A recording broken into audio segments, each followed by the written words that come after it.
Good afternoon, everyone. It's Liz Mulheron, and I thought I'd take a moment just to share a little bit of my knowledge with everyone watching this video to help trying to calm the situation that's happening in the world as we know it. And we're all feeling the fear, the anxiety, the unknown.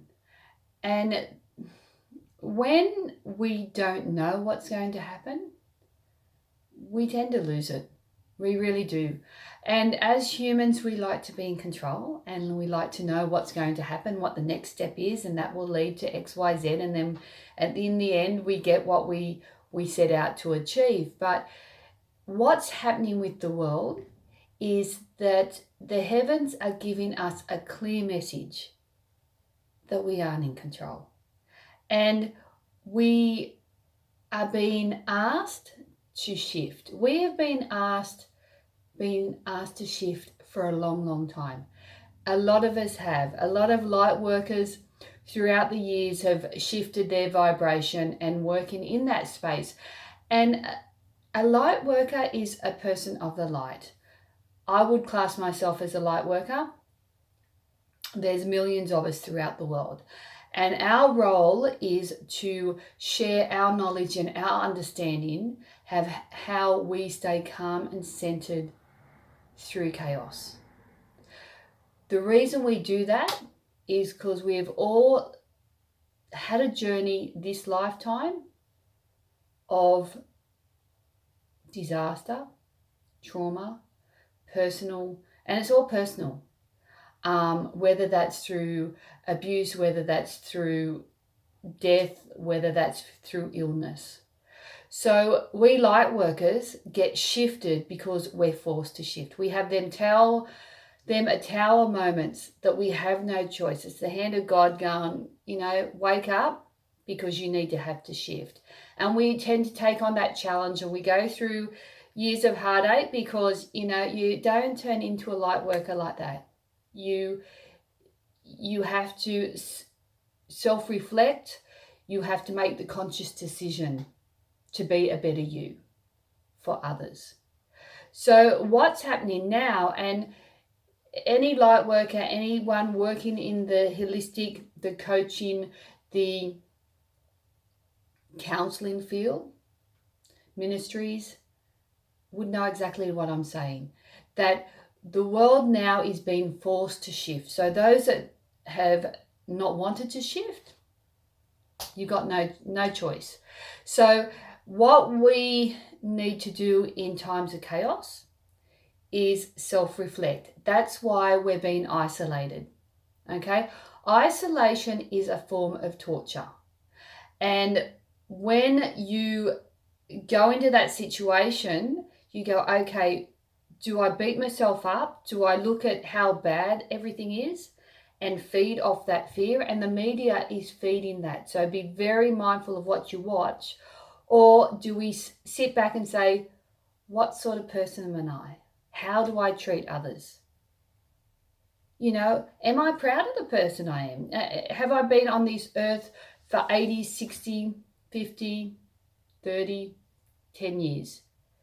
So self-analysis, look at yourself. Are you proud of who you are? Are you a good friend? Are you a good partner? Do you take care of your body? This body is our temple that looks after our internal light.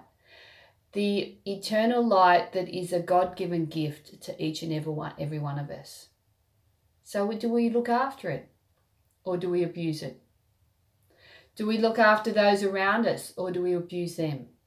And abuse comes in all forms, whether it's words, whether it's physical, whether it's written. So be mindful of that and then take stock of that and say, actually, yes, I did do that. Now is the time to change. And it's very, very prominent the time that it's happening. This is happening in Lent. Whether you're Catholic or not, but every Catholic, every Christian knows the story of Lent. Jesus carrying the cross, and the cross is the weight of the world. The cross represented all our sins, the generations before. And so what we're doing now is we're all carrying our own cross. So, I say to people, we walk around with a cross is our troubles, our burdens, our fears, and our worries. So this Easter, and it saddens me that, it's at such a time where we all should come together, but we're all being separated. Even Mass isn't being, you can watch Mass on television, but we're not having Mass, we're not going to a church. And that saddens me, but I understand why. I'm realistic, and I know that the government is looking after the health of all of us. But we really need to look deep within ourselves and go, okay, what are my cross? What's my cross? What is made up of my cross? Jesus's cross was a huge wooden cross. Is the cross I'm carrying my narcissistic personality that hurts my family and my colleagues at work? Is it my selfishness to myself and to others? Is it my greed? Is it the language I use to others? Is it my rage? Because the cross is full of negativity. And so what my suggestion would be, and everything I do comes from the heaven. I'm a mother. I have 3 beautiful boys, and I certainly help them, but I'm here to help everyone else. So if you could take a moment over these next couple of days and couple of weeks, is to look within your own life. Don't go pointing the finger at someone else. Spend a time being still and looking at you. Even you get a piece of paper and you write a list of what positives about yourself and the negatives about yourself. What are your challenges? And ask those around you. Ask your loved one, what are some of the qualities that you like, and what are some of the qualities that are challenging? Don't get angry at them, and hopefully they'll tell you the truth and go, okay, how do I shift that so I become a better me?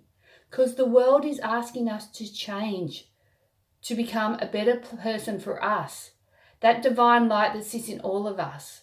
We need to start honouring that. And by honouring that is looking after ourselves and sharing our light with others with love, compassion, understanding, being kind. So let's all do that. Let's take the cross that we've been given through this known as a virus and analyse it.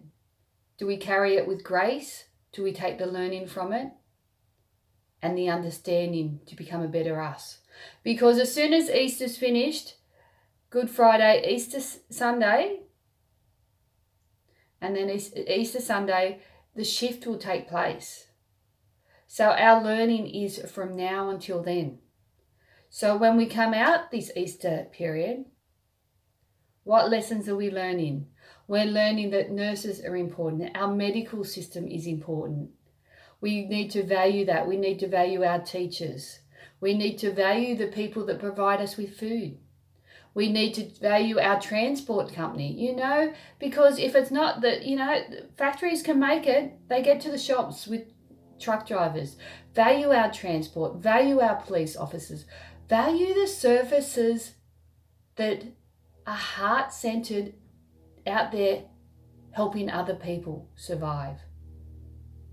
And then also look at our environment, how it's changed in a matter of days and weeks. The sky's clearer. And at night, look at the skies. There's more stars up there now than ever. And that's purely because we can see them. The air's cleaner. The water's cleaner. My son suffers from allergies. His hay fever is so much better because the air is cleaner. So take note of the beauty around us, because it's a gift to every single one of us. So I want to wish you all well. Stay calm, stay centered, and stay in faith that everything will work out, because everything does. There's never a problem we can't handle, but it all comes down to how we approach that situation. So look after you, look after your family, stay loving, kind, and we may not be able to hug people nowadays, but make sure you tell people you love them. Share that smile, because a smile changes a life. So whether it's a smile when you're talking to someone over the phone, whether it's an interaction with a colleague at work, make sure you check in with them and make sure they're okay. Send them love, because the world needs a lot of love. So I'm sending my heartfelt love and support to you all. I'm giving the world a big hug. And take care. And if you need any help, I'm here, but I'll be back. Most days I'm going to try and get some help out there and help change the situation, because that's one of my roles. God bless everyone from the heavens, myself, my mother, and all the angels are stepping in to help, guide and support you, and they are doing their bit. Now it's our time to do our bit. Bye for now.